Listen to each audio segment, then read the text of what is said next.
Now, our feathered friends, they're here in the studio. One of the biggest owls you will ever see is there with Lisa.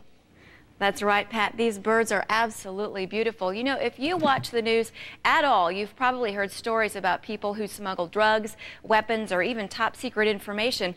But this may be the first time you've ever heard about someone who smuggled birds. That's how Jonathan Wood made his living until a brush with the law changed the course of his life forever. Take a look. I was getting quite a reputation as a bird smuggler amongst the underground of bird smugglers that is out there. We were destined to become millionaires. Bird smuggler? Now that's a profession you don't hear about every day, and you might be surprised at how many people are actively involved in it. Jonathan Wood was one of those people. He was one of the stars, but his fascination with birds didn't always include foul play. Even as a child, he loved them.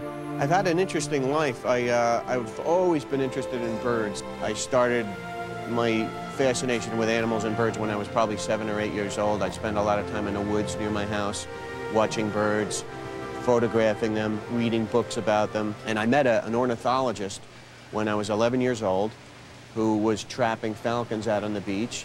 And he had a falcon just like this that he had trapped. And he was kind enough to spend about 15 minutes with me explaining what he was doing. And he let me actually look at the bird face to face. And I fell in love. It was kind of a life-changing experience. His interest in birds was temporarily replaced with more destructive pursuits.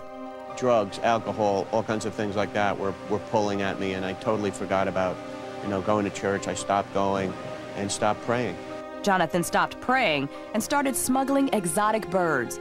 He says initially it was just a hobby. It just became part of my lifestyle to go out and get the birds that I wanted. I enjoyed rappelling down cliffs, rock climbing, tree climbing, and the adventure of being on an expedition to go out and get these birds was always exciting to me as well. This lifestyle ultimately made him a prime target of Operation Falcon, a federal investigation on bird smuggling conducted by the U.S. Fish and Wildlife Service. By then, he'd been arrested several times, his wildlife licenses were revoked, and he was in deep trouble. On September 12, 1984, we were ready to fly back to the United States with a huge collection of eggs. I believe under my shirt I had at least $250,000 worth of rare bird eggs at that time. And so we were heading back thinking we were going to be rich. We were even planning our next expedition for the following year. And we were destined to become millionaires. Laughter quickly turned to tears when he found out his companions had set them up as a part of a plea bargain to get out of going to jail. When they flew into Los Angeles International Airport, they were sitting ducks for the authorities. I just couldn't believe I'd gotten myself into this mess. I never in a million years thought that I'd wind up being in such a terrible situation. And I was devastated, totally devastated, crumpled. I was in tears. I got down on my knees, and I realized that there was no one out there that could possibly help me except for God. I knew that He still answered prayers. So I started to pray, and I said to the Lord, God, you know I'm in trouble. And my only way out is through you. If you can turn this situation around somehow, I'm going to find out who you are. I'm going to seek you, find out who you are, and have a relationship with you. I realized then and there that this was the time to change. This was the time to start a whole new path. And I didn't know much about God. I didn't really know too much about the Bible. But I had a revelation that God somehow uses people to get his gospel across and to get His ministry established here on earth. And right after that prayer, I met my wife, Susan. And she had been to some Bible studies and knew a little bit. And she suggested that we would go to a Bible study that was being held in the small town that we lived in up in the mountains. And I said, sure. I said, this sounds like a great avenue for me to learn a little bit more about God. Jonathan was found guilty on 3 felony charges: conspiracy, federal violations of wildlife law, and felony smuggling. But his prayer was answered. Instead of 12 years in prison, he received 5 years of probation and his wildlife licenses back. Sorry to wake you up. This guy works the night shift a lot. Today, Jonathan's career is soaring. He stuck to his passion for birds and made a career out of it, this time legally. He and his wife Susan have dedicated their lives to wildlife rehabilitation and birds of prey education. The Raptor Project is the largest and most diverse traveling collection of raptors in the world. He even taught me a thing or two. Oh yeah, that's familiar. Okay. You know, I always thought that I'd want a relationship with God when I was dying, when I was 70, 80, 90 years old, lying in my deathbed, that I'd start to pray and like patch things up and ask for forgiveness. And I realized that's a ridiculous notion that, you know, you gotta make God a part of your life. God, you knew exactly where I was, and you knew that I needed you, and you were there when I needed you. Everything that I've done that's good in my life has been something that you've produced in me. Well, Jonathan's here with me now in the studio, and he's brought part of his bird collection with him, birds of prey. Look at this. Oh, will she fly in? There we go. She's been practicing. Welcome to Wild Kingdom. Yes, thank you so much. These are incredible birds. They certainly are. It's, you know, the Bible says, delight yourself in the Lord. He gives you the desires of your heart. And this has been my passion all my life, and it's just wonderful to be able to work with Tell me a little bit more birds. about each one of these birds. What's unique about them, where they're from? I've got quite from? a collection here. I've got birds of prey. These are all owls here from many different habitats. And this one that flew in for us. That's a barred owl, which is really common all over the country, B-A-R-R-E-D. And it's a bird that's found pretty much in wet woodlands.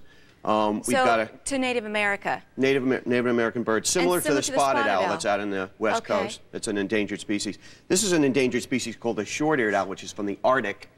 And this bird lives in the wetlands most of the time, so this bird's suffering because of that. Most of the birds I have here have actually been hit by cars, so they have handicaps, either broken wings or missing wings. So you're able to provide a habitat for them. Yeah. Now, these two, you said earlier, are daytime owls. We think of owls coming out at night. Right. Actually, God made most animals to be nocturnal, so the owls fit right in with the night shift. But there are two owls here that are diurnal owls. They're active in the daytime, and these are one of them, the short-eared owl. This is a burrowing owl, also a daytime bird, and it lives underground. It's a burrowing owl that burrows, lives in the desert.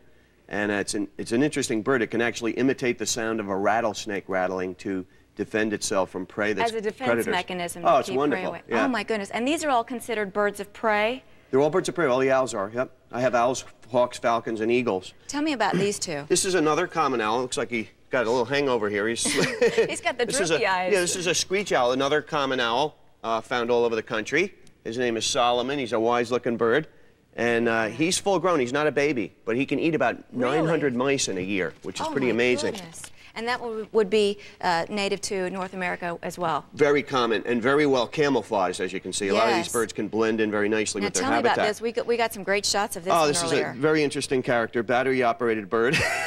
He's a spectacled owl from South America, from the rainforest. Really? And they're very rare.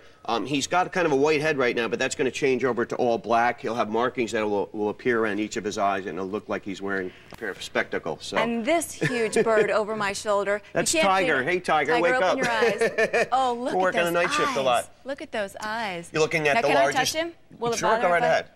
Hi, Tiger. He only attacks on command. Hi, Tiger. So Okay. You don't have to worry. He's the largest owl in the world, Lisa, and he's called an eagle owl. These birds aren't found in the United States. They're found in the forests of Europe and Asia and parts of Africa.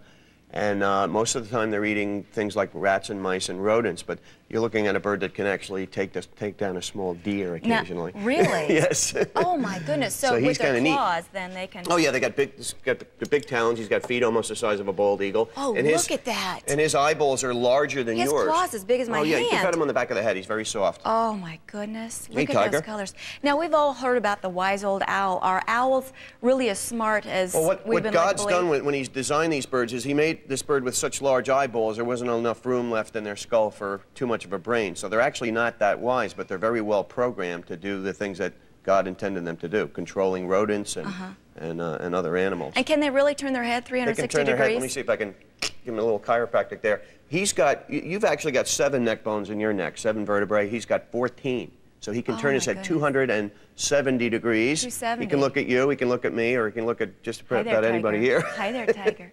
Oh my goodness. So he's neat. You were an evolutionist before you became a Christian, and now you really I bought use into these the whole words theory of evolution, yeah. to talk about the God of creation. Tell me about that. Used to teach it. You know, God, after I got saved, taught me line upon line, precept upon precept, here a little, there a little, and weaned me away from that false teaching. Yeah. And what he's shown me about these birds in particular, they're just living masterpieces. You look at a bird like this, and to think that this possibly could have evolved from a cold-blooded reptile or something is ridiculous. So what they do is they testify to us, to you and me, that God's a wonderful designer. He's an architect. What's the wing He's a spread on creator. that? He runs a fly-by-night operation. You and me, fearfully and wonderfully. His wingspan's 5 feet wide. Oh my Yeah, goodness. maybe we'll terrorize a few people in the studio later and let them fly around. Oh my goodness. Jonathan, thanks again so much for being with us today. God bless you.